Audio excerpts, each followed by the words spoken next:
Hello and welcome. This is James Blanchard, Cisneros, at your service. Today I will be reading the October 22nd Facebook post and making a few comments on it, and I trust that it will assist both of us on our journeys. Here we go. Taking our power back from judgment. When we fail to forgive, note that it is not our brother's words or actions that we're truly condemning.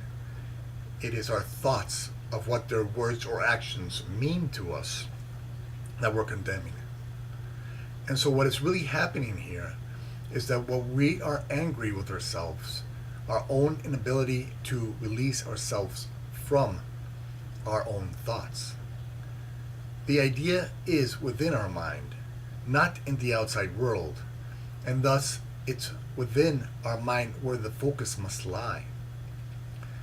This idea is strengthened or weakened by how much time, energy, and focus we place on it. The more we focus on and give value to this idea, the greater part of our day and life it becomes. If we desire to lessen the idea's grip on us, then we must lessen our focus and support for it. The idea can, through our choice to focus on it, hold us captive, or through our choice to forgive and release it, set us free. In the end, no one else but us can hold us captive, and no one else but us can set us free.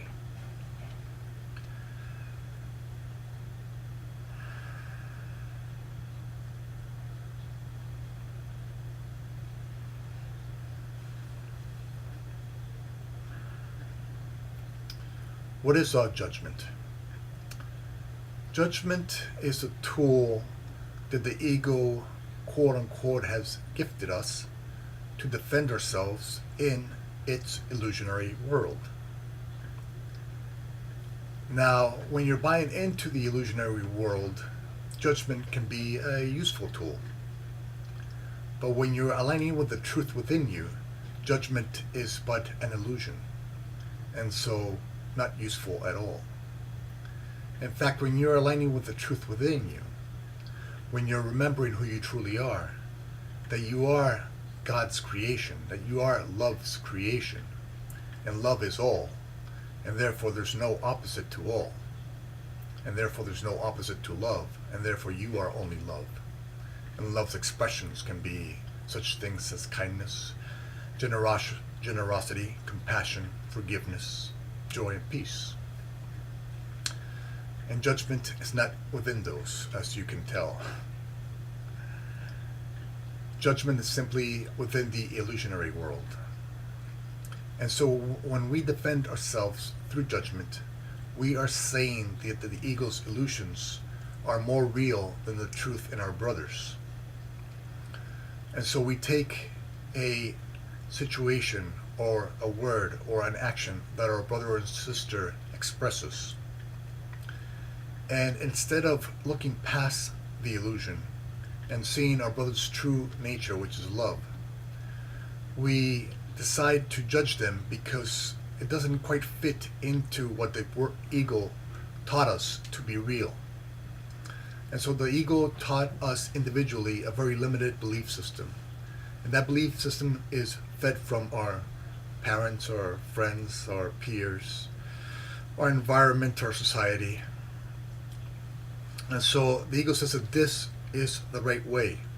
And so whenever we're using judgment, it is because somebody else's right way does not fit with our right way. Now, because there's so many different individuals that feed each system, there's basically 7 billion different little systems out there. And so a lot of the times you're going to be defending your system against this other 7 billion systems that don't quite fit into yours. And so you find judgment as a very useful tool when you're buying into this idea of the ego's fairy tale as real. Now, when you choose to align with your true nature, you choose to see your brother's reality, their truth, the love that they are, the love, compassion, peace, kindness, joy, that's the truth in them, instead of the illusion that they think they are. And so when your brother interacts with you, if they're not interacting through their truth, then you will judge them and they will judge you for you judging them. And so obviously there's no peace happens. Peace does not happen when that type of situation occurs. And so when we're not in a state of peace, we're not aligned with our true nature, we're not aligned with reality, with the truth, with who we really are and who our brothers and sisters truly are. And so when we're not in a state of peace, then let us notice that we're buying into the illusion as real.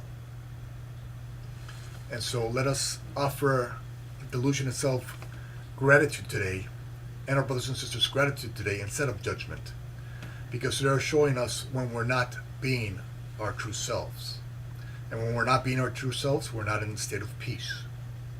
And that is where we truly belong. And the more we stay in the state of peace, the more our light shines bright, and we become more of an example to others of the truth within them. For when they see that we're not judging their path, that brings them a certain level of peace. And somewhere within them, they know that that peace is thanks to us and our level of peace. And so they start to look to us for how it is that we are choosing peace over so many illusions out there. And so today, let us not buy into what the ego defines as your need to judge other people. For we have tried judgment many, many times, all of us. And luckily, in its truest state, the ego is a self-destructive mechanism, which means that you can only use it for so long before you tire of the burden that it gives you. You're tired of the burden of judgment, of anger, of resentment, of revenge, of jealousy. All that you keep putting onto your backpack. And it is a backpack, invisible as it may be, because it's not truly you. So it's not part of your true essence. But you can carry this backpack along with you, and it will get heavier and heavier. And yes, it is invisible. It's 1 o'clock. Thank you. It is invisible, but you will feel it. And then, after you tire of carrying it for so long, you will place it down. And you might place it down for a little while. You might not place it down for a long time. But just that little time that you let go of that judgment, or let go of that anger, and instead chose compassion and forgiveness and kindness and joy and peace, you will feel that there's something different happening. That you're somehow aligning with the truth in you when you're letting go of those illusions. When you're placing more focus on the truth within you. And it will feel good, and it will feel peaceful, and it will bring you more joy, and you will feel even more fulfilled, because you're working on filling up those areas within your heart and mind that are still buying into the ego. And so you're filling those areas, those darkened areas that once believed in judgment and anger and resentment. You're filling them with light, with understanding. And gratitude becomes a response to that. You feel happy and joyous and grateful that you're filling yourself with light instead of confusion. And so let us understand judgment as not something that is outside of us, because that's what the ego would like us to think.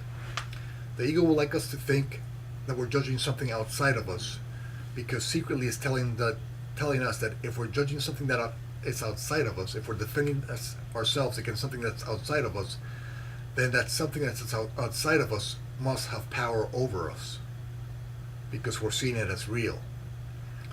And so the ego wants you to believe that the outside world has power over you, over your thoughts, your words, your actions. Because that way you believe that you need to defend yourself against this 7 billion people in this outside world of confusion and chaos. And so when you believe that you can't trust anybody out there, who do you have to trust? The ego. And if you trust the ego, you keep it with you, and if you keep it with you, the longer you keep it with you, the longer it survives.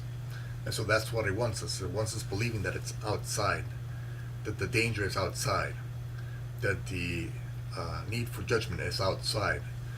But what it does not tell us is that it is not our brother's words, thoughts, actions, reactions that we are really judging. We are really judging our reaction to their words, thoughts, and actions.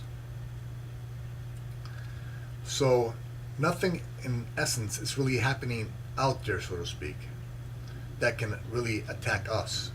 What is attacking us is our own illusions about what they're saying. And so what's beautiful about that is that the power comes back to us. The power is within our minds, not out there in the outer world. And so the more we realize the power lies within our minds to perceive the environment as we wish to, through God's source's love or through the ego's illusions of judgment and anger and jealousy, etc. That is the one choice we do have. And so we make that choice in every single moment. But today, let us specifically focus on and try to pay special attention to that when our brothers or sisters are acting in certain ways that doesn't fit into our limited belief system, we are not really judging them or their words. We're judging our perception, our beliefs of what their words and actions mean. And so if we can change that meaning within our minds, then we can have more peace and joy and compassion. If we can understand within our minds that their journey, as illusionary as it may be, is sacred to them because it was created by them, their highest self and source, to realize what's true and not true about them. If we realize that their illusionary journey is still sacred to them, then we start respecting their sacred journey. And when we start to respect their sacred journey instead of judging their journey, then we start having more peace. Then we start having more joy and more compassion and more kindness. And when we do that, we feel aligned with our true nature, with the state of love. And this love begins to lighten those areas within our minds that, as we said before in the video, were once darkened by the ego's illusionary thought system. And so let us also today, along with catching ourselves when we're thinking that we're really judging the outside world, when we're really judging our own thoughts about the outside world, let us also give gratitude. Always end everything, if you can, with gratitude. Because in truth, every moment is a gift that you're offering yourself to reach a higher level of consciousness. And every moment also is an offering from your brothers and sisters to help you reach a higher level of consciousness. And it was only because you saw those thoughts, those judgments within your mind projected out into the outside world, that you were able to truly see and understand what was going on. You were able to see and travel those paths of judgment, of anger, of resentment, of jealousy, and see that it got you nowhere. And so when you see that judgment gets you nowhere, when you start to see that the ego is indeed a self-destructive mechanism, and that you can only use it for so long until you get tired of its weight and burden, and then you lay it down. And by laying it down really means you forgive it. You look past it. You let it go. You know that it's not real. And when you do, you actually strengthen yourself. You strengthen your core. Because you spend more time, energy, and focus on expressing the truth within you. And less time, energy, and focus on buying into the illusion as real and defending yourself against the unreality of the illusion. Thank you very much for your time. And I love you very much. If you'd be so kind as to like, comment, or share the video, it would help with the listening process, and it might help somebody find this video someday who can use it. If you'd like to leave me a comment or a question, I would be delighted to try and offer a response. And if you can please subscribe to my YouTube videos, I would love to have you in this community. Again, thank you for your time. I love you very much, and God willing, we'll see each other tomorrow. Peace.